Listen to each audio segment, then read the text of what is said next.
Good morning, friends. Welcome back to part 2 of Let the Redeemed of the Lord Say So.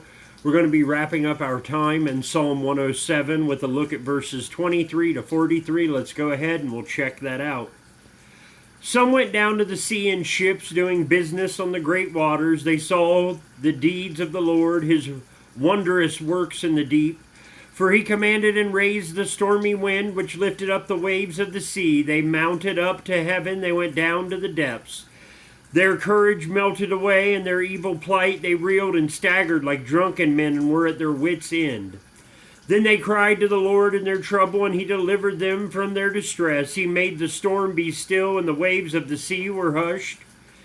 Then they were glad that the waters were quiet, and he brought them to their desired haven.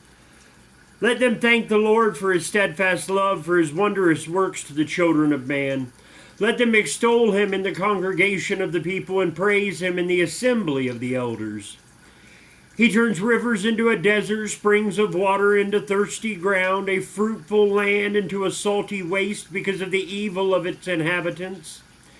He turns a desert into pools of water, a parched land into springs of water. And there he lets the hungry dwell, and they establish a city to live in. They sow fields and plant vineyards and get a fruitful yield. By his blessing they multiply greatly, as he does not let their livestock diminish. When they are diminished and brought low through oppression, evil, and sorrow, he pours contempt on princes and makes them wander in trackless waste. But he raises up the needy out of affliction and makes their families like flocks. The upright see it and are glad, and all wickedness shuts its mouth. Whoever is wise, let him attend to these things. Let them consider the steadfast love of the Lord. All right, friends, I love each and every one of you so much. Get out there and get it for God.